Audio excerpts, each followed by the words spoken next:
link and check like I did. Oh, that's what you do? Yeah, I forgot them anywhere again. All I know is that I only got one pick right. But you got the TD pick. Yo, I had my. Oh, and that's another thing too. I had my TD pick. Oh, the YouTube. The episode. Look, I have my pick right here. Can't explore it out. Didn't read. Yeah, I'm mad because I always. Yeah, man. Yeah, I feel you. I gotta work. Yes, sir. I gotta work tomorrow, man. Yo, happy Thanksgiving.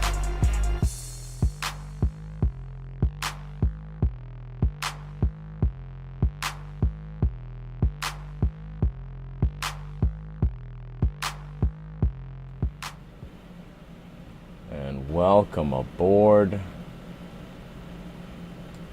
Make sure we have everybody's audio. Y'all good? We got y'all audio? Mic check, mic check. All right, looks good. Looks good. All right, welcome aboard. Welcome to the show. Happy Black Friday. Happy belated Thanksgiving to you and yours. This is a hybrid post Black Friday game post-game show / Week 12 picks show. Such a weird combo. Yeah, it's a lot to deal with. I don't know. I mean, I still don't know. I still don't know how I feel about the Black Friday game. It was just weird for me because I didn't fully wrap my head around the idea that it was gonna be at 3. Like for whatever reason, I kept thinking about Black Friday game is gonna be at night. Yeah, me too. But I guess it makes sense. For whatever they're trying to do with the shopping and the Amazon and all that and the shit, Thanksgiving hangover, Thanksgiving, nobody wants to be up early for Thanksgiving, after the day after Thanksgiving. They want to kind of chill, but they don't want, but they don't want to kind of intrude on everybody who's up early doing the Black Friday. This is assuming that everybody's done with Black Friday, you're not on the computer or you're not in a store.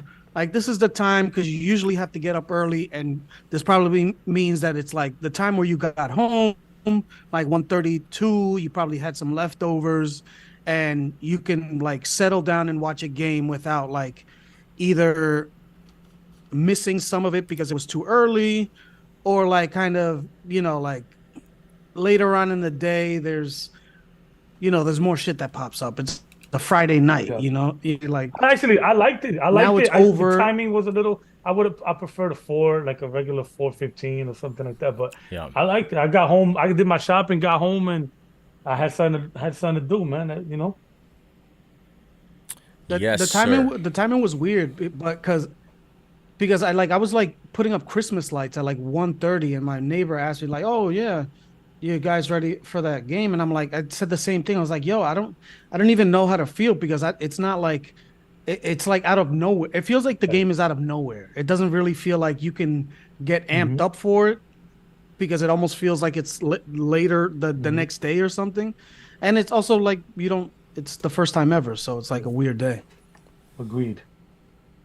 It is the first time ever, but it is not the first time ever that the New York Jets faced the Miami Dolphins. And it was funny because I was thinking to myself, if this game starts off the way, and listen, I don't root for injuries, but I was thinking, if this game starts off the way that the game started off last year at MetLife, it would be amazing.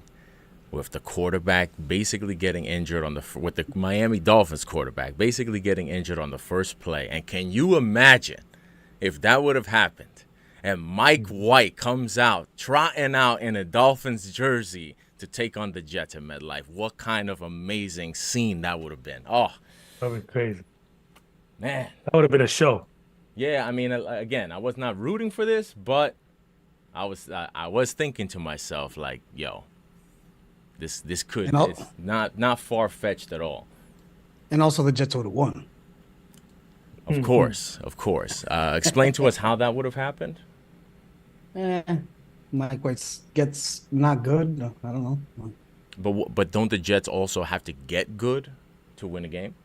Yeah, but you could I mean, listen, Tua threw 2 picks, 1 pick 6s. What more do you want? How much more terrible of a quarterback do you want to have?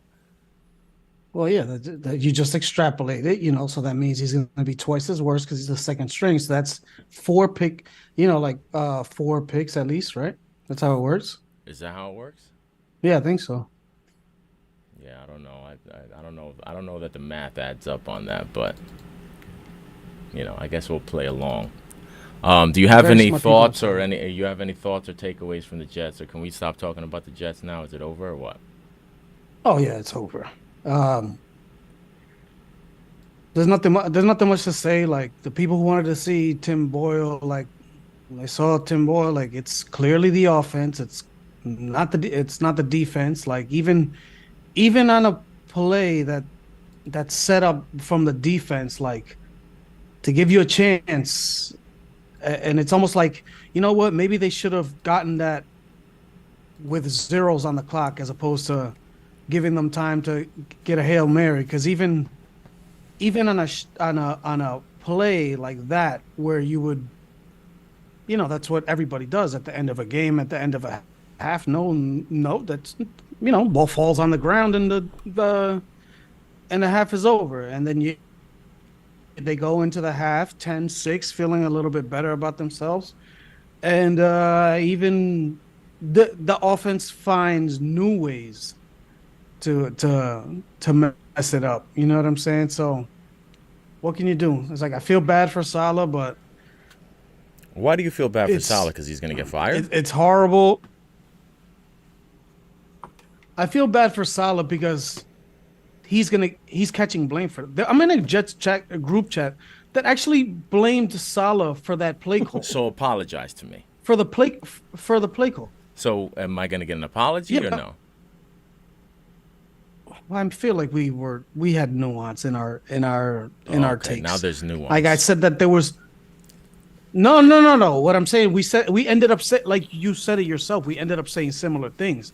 But what I'm just saying that it's so ridiculous that for a Hail Mary call, people to blame Salah for. No, but that's the thing. He's getting blamed, and I guess whatever. He's not the first, or won't be the last coach to get blamed for stuff that's not his fault. But man, I started seeing it at the beginning of last week. He was starting, he's starting to catch the heat, and it's, he's the, people are saying that he's the problem. And now moving forward, that's the thing. That's why I started to get concerned for his job security, because now that Wilson is no longer, the icon being held responsible for, where the Jets are, he's going to be the next man up.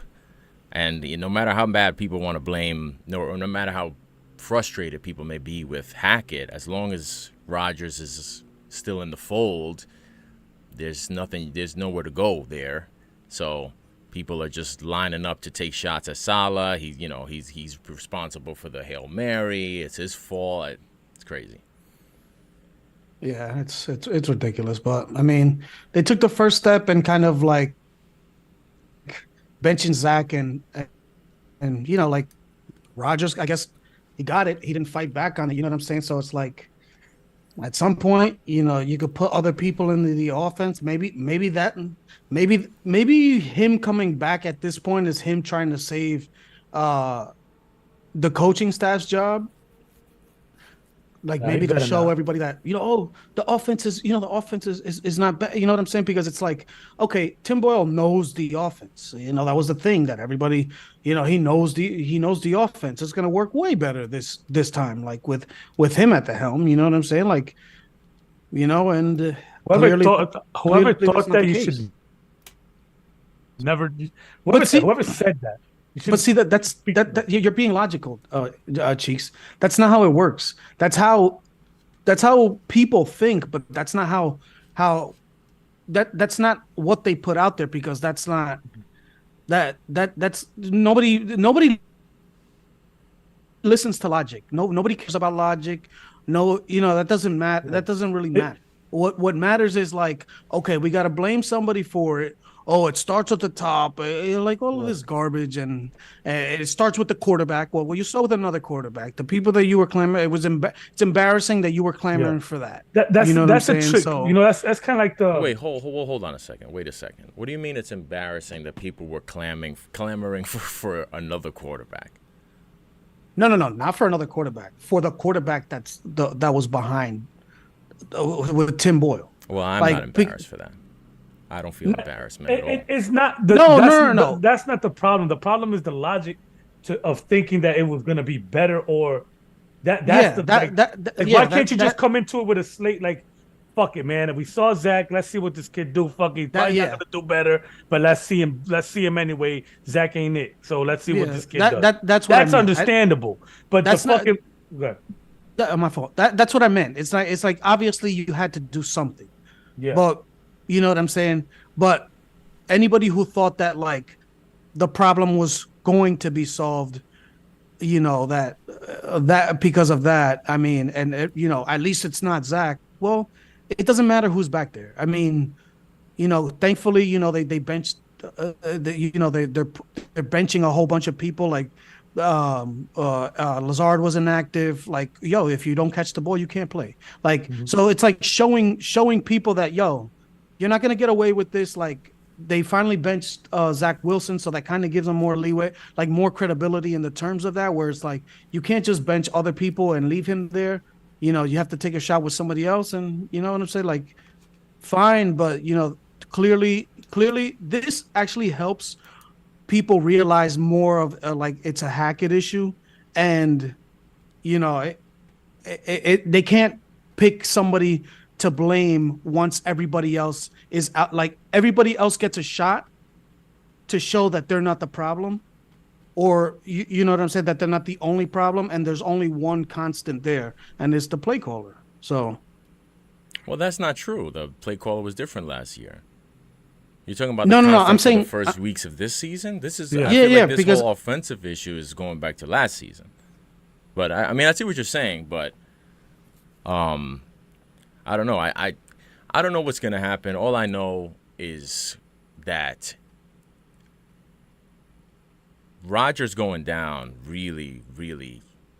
I mean, the way that they have kind of built this whole team and handed the team over to Rodgers, when he went down, it was even more dire than I think anybody realized.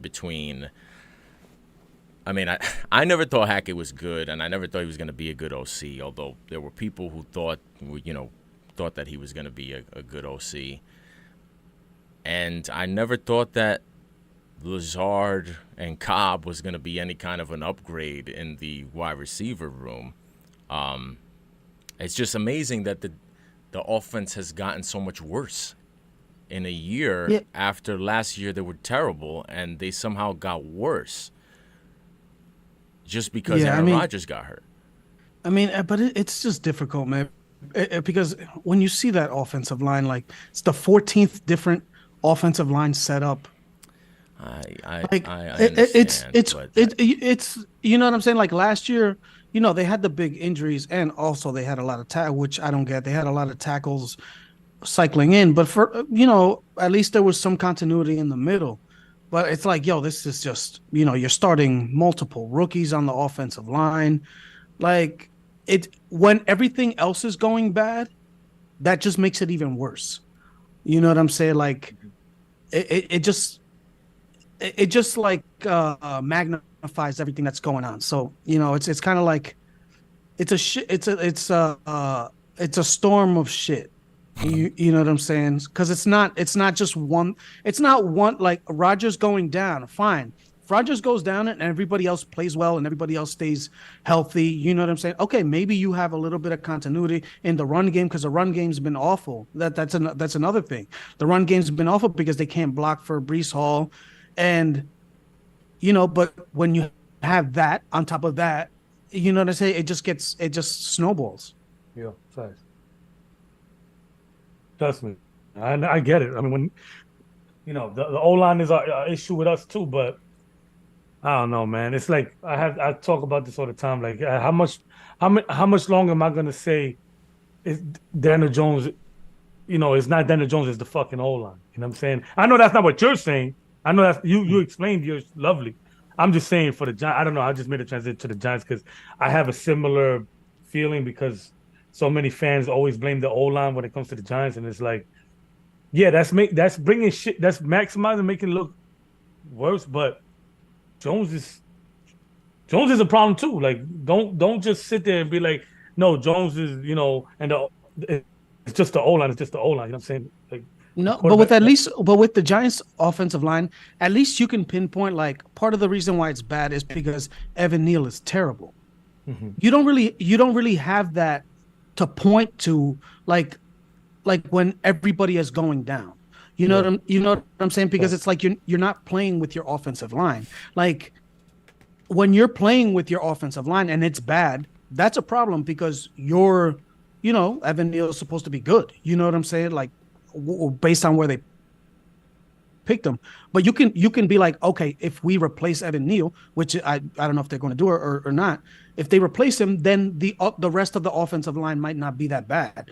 Granted, you also dealt with injuries, but you know what I'm saying? It's like you don't even get a chance to see if any of the players are good when everybody goes down to injury. Mm-hmm. Yeah, that's fact. That's a fact, though. Well, the Giants, I think we should touch on the Giants really quickly. Yeah. The Giants have also had offensive line problems, but the last time we saw the New York Giants, they won a game. They won a game in which their quarterback threw 3 touchdowns, no picks, despite the offensive line problems and despite getting, how many times did he get sacked? 9 times? Something like that? 9 or 10, yeah. Yeah. So I have to say again? Like 50. Mm-hmm. So I have to. I've been hard on Dable, so I got to give him credit where credit is due. And I said last time we were on here, I said that I wasn't sure. I said I couldn't speak to what's going on in the locker room. Is the team quitting on him? Are they not quitting on him? How is his kind of demeanor and the way that he approaches kind of communicating with the players? How is that impacting the team morale? And they rallied. I mean, they looked like they were playing to win, despite where they were in the season, despite Tommy DeVito being the player, being the quarterback. So I got to give Dable credit. I mean, he's kept things together, I guess, so far. They put together a game plan that was able to have success on the road against a divisional opponent and have a guy who everybody was having fun making their jokes about, and Tommy DeVito, and they were able to, manufacture some touchdowns, put some points on the board, and win the game. So and get 2 people fired. What's that? And get 2 coaches fired. Yeah, well, I mean, the main coach that should have been fired still hasn't gotten fired. But I mean, I feel like those firings were on the way anyway. So but I got to give them credit, and we'll see what they can do this week against another team that is in disarray, in the New England Patriots. We don't even know who's going to be starting at quarterback that game yet. Have they announced? You gotta worry about that. Know? Who has you got to worry about that? Everybody. Who's that? Because you don't know if it's Bailey Zappi or Mac Jones. You can't get ready for either one. That is the least worrisome statement I've ever heard in my life. You don't know if it's Bailey Zappi or Mac Jones. That is the least worrisome thing of all time. Only thing I'm worried about when it comes to that is what does that mean for the 3.5 point spread? That's the only thing I'm worried about. And speaking of the 3.5 point spread, let's go. We have a picks recap. So we all tied. Everybody 2 points last week, so no movement in the standings. We had a 2-point score with a 1-point pick and a tutty. And then Word Life and I both had the same 2-point pick with the Rams getting 1.5. They, of course, went on to win that game.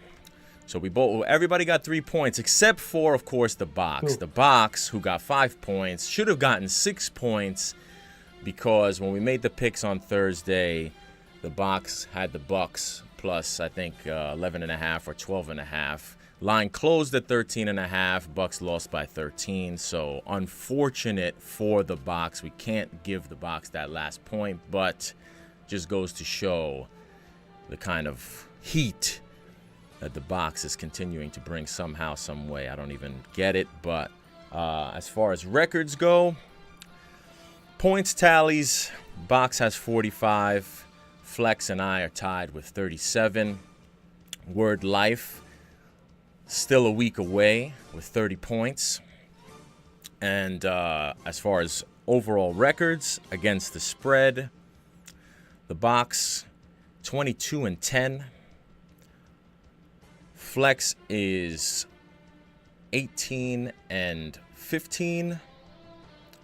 I'm coming in at third with 16-18, and Word Life is 14-19. Sorry, I'm doing the math because I hadn't written them down. So good. All right. And that leaves us with this week's picks. We are down 4 games after Thanksgiving and Friday and Black Friday. So we have a bit of a smaller slate left to pick.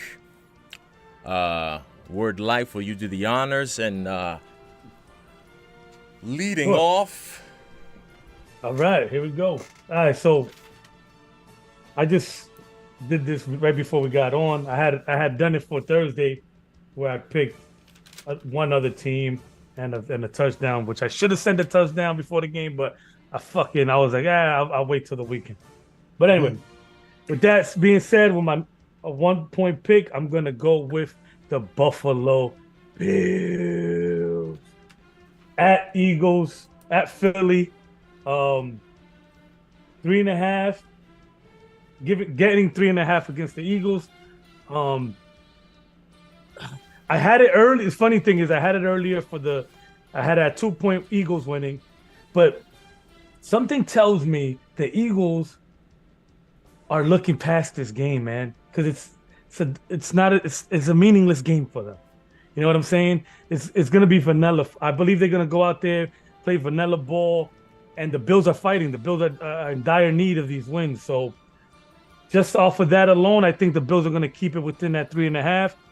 Maybe Eagles pull it off by 3, or maybe the Bills do a full upset. That's why I said Bulls. I combine those words, full and Bills, as I do normally when I'm high. So let's go with the fucking Bills. All right, let me drop this shit. Let's just be all right. So then, my 2-point pick, I'm sticking with the red hot Rams. Away at Arizona. Yeah, I thought about Ari on this one, but I feel strong. Rams here giving only 1.5. I think the Rams are just a better team. Stafford is balling. You know, Arizona's defense, I just feel like that secondary, I know they're feisty and they try their hardest and all that, but that offense is too high powered, man. What's up with Kupp? Anybody know? He has an ankle. I don't know. I don't know what his official status is. I'm getting the vibe that he's not going to be available, but I don't know for sure. And that's not enough to sway me to to think that they can't cover 1.5. So give me the Rams for my 2-point pick. And my 3-point pick. This one was tough. I battled hard in the trenches with my mind. But all in all, I'm gonna go with the LA Chargers. Wow. Over. Wow. The Baltimore Ravens. Tell me why. I don't fucking know. If you want to really be honest, everything tells me Ravens, except for the Andrews not being there. I just think it's gonna be. I think it's gonna be a low scoring game, and I think the Chargers are gonna pull it together with Herbert at the end and pull off the victory. But the Ravens defense is tough. I know, I get it, and I thought about it. I was going back and forth. I just see the Chargers fighting for their lives and trying to make a statement out here, and that's what's gonna happen. I don't got much behind it, but a gut feeling. Oof, that last pick, I don't know, man. It's rough. I don't know. Did you see the Brandon Staley post game after last Fiery week? Brandon Staley. You didn't see that? Brandon Staley got Brandon Staley's he's got some choice words for anybody who doubts who doubts his defense, considering how good they've been and everything they've put on wax so far. It's not what you've seen. It's better than what you've seen. You just haven't seen it yet. Mm-hmm. That's like Joe Judge's players that call him and want to be part of the team, but that was the best. There was nothing better. He can't speak on them, but I know Judge. Because I miss because they're all pixelated and talk like this.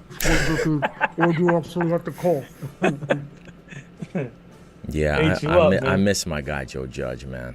I miss him. Funny. Yeah, we need him back somewhere. Yes, not anywhere near. Not anywhere near here. As at least 1,000 miles away from the tri-state area.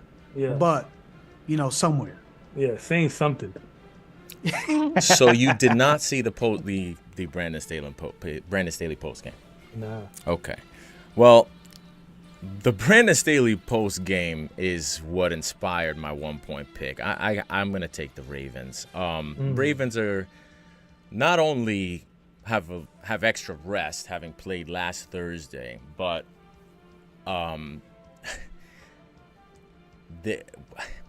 that Thursday game at home against half of a game of Joe Burrow, I kind of feel like that was a mini bye week almost.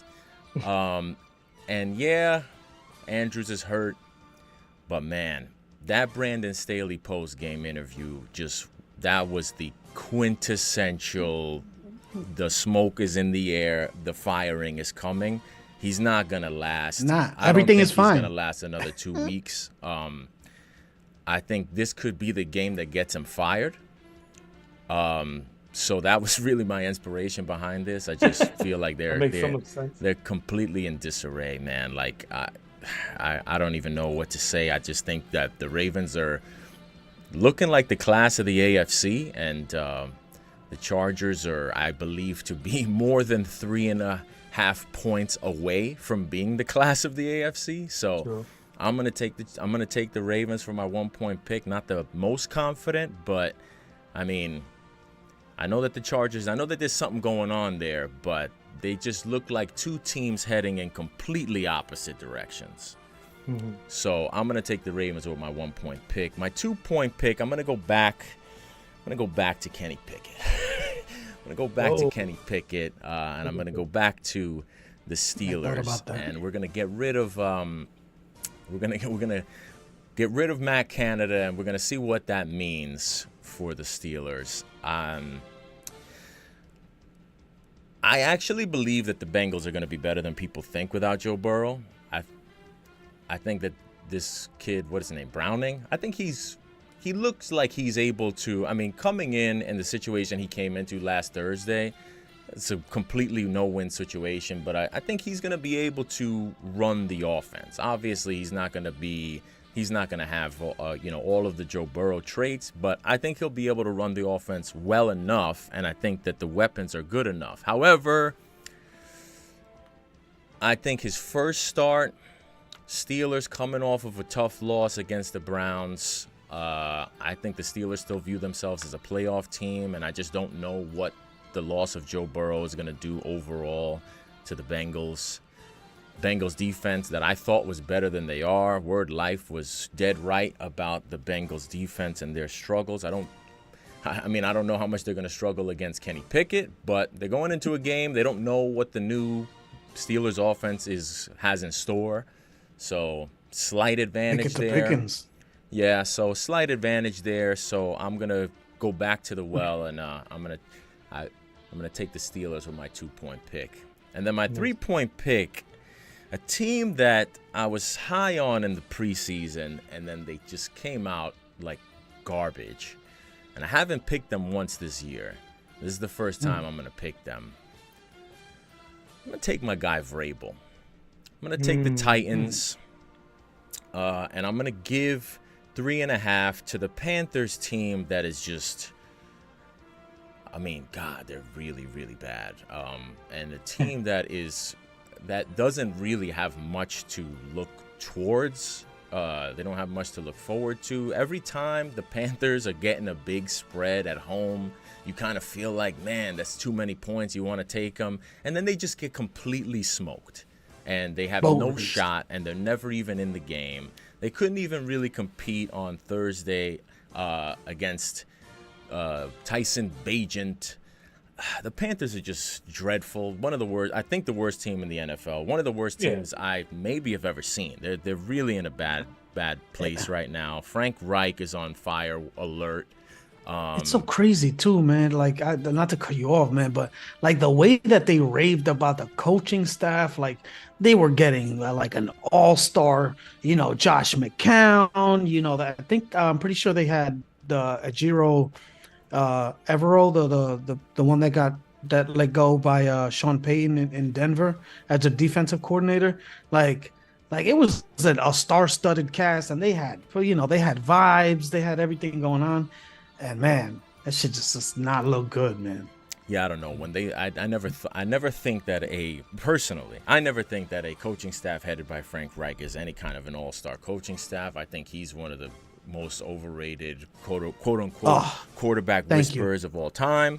Hell yeah. Thank you for saying it. Didn't think that was going to be a great situation. I thought it was. Not only did I not think it was going to be a great situation after how he disgraced himself in Indianapolis, and to me completely offset all of the goodwill that he had gotten from all of the magic that he was working with Carson Wentz, because then he got Carson Wentz back with Indianapolis, and he didn't have that same Eagles offensive line. And oh, wait a minute. Carson Wentz is trash, and so is Frank Reich. Oh, we realize it. But somehow he gets another job. He gets this guy, my guy, Steve Wilkos, gets sent away after he did a hell of a job with the Panthers at the end of last season. I thought that was wrong as well. So, I'm going to take the Titans at home. The Titans have had a real rough season, especially losing their quarterback and just a ton of injuries. But I think that Mike Vrabel's teams, they're going to play to the end. They're going to play with pride no matter what their record is. Titans at home. I mean, Bryce Young has struggled against worse defenses than the Titans. So, give me the Titans. I'll give the 3.5. I think that the Titans should easily be able to cruise to victory in a season where they have not been able to get a lot of victory. So I feel like they have to be looking at home against the Panthers. This is a get-right week for us. This is a game that we can and should win. I don't even know how many times they've been favored this season. This might be it's definitely one of a very, very few times that they've been favored this season. So I think that the Titans are going to play with pride, and I think they're going to come out and whoop that Panthers ass. So give me the Titans, and I'll give the 3.5. Oh, shit. My shit about to die. Yep. That's what Frank Reich is saying right now in the meeting room. Yeah, I like that pick too.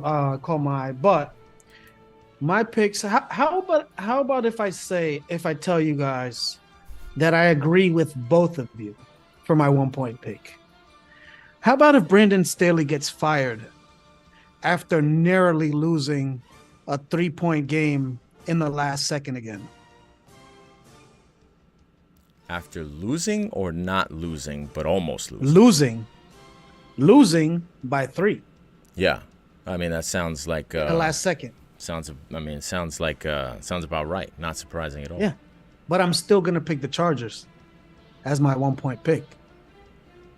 Because that's what it always comes down to. Ravens, the way that they play, it's a strange way.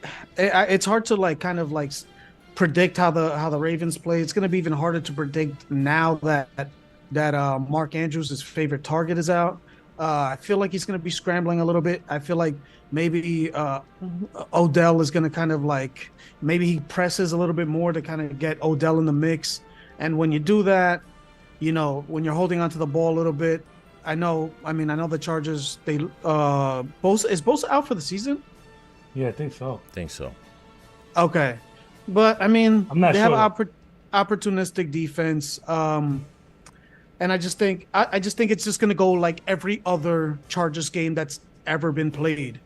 They're gonna be closer up at the with like 4 minutes left.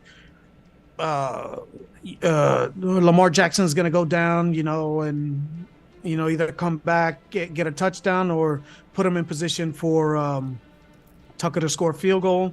They win, but they don't cover because of that hook. Give me the Chargers as my 1-point pick. Nice. For my 2-point pick, I'm going back to the Desmond Ritter well. They are getting points at home. But now is it Jameis or is it Derek Carr? Who are we getting? I think it's. Because I think Carr is Jameis. back. Jameis and Derek Carr are almost like my point where it's what I said last week about Desmond Ritter and Taylor Heineke. They're in different packages, but the outcome is pretty similar. Even if Jameis is in, maybe they get up to a big lead, but then he ends up throwing it away, or maybe vice versa. Derek Carr is just going to do it a little bit more low key, but it's going to be the same result. I think that, even if the Falcons get down, the Younghoe Koo ends up at the last second getting a field goal, maybe even losing by one. But it's just like every game, they're very similar. They're like the NFC Chargers. Like every game has to end up playing out the same. And at the end of the game, there's going to be one little thing that goes right or wrong, and that's going to determine the game. So Desmond Ritter at home, he's pretty good at home. Give me the Atlanta Falcons as my 2-point pick. For my 3-point pick, I don't like to do this normally. And I know I kind of like the Tampa Bay Buccaneers, but give me the Indianapolis Colts, giving 2.5. It's at Indianapolis. I don't know. I think I kind of like the way that they've been playing recently. It seems like Jonathan Taylor's kind of back in the mix. So is Jim Irsay. He's always in the mix. It's just a different mix. Okay.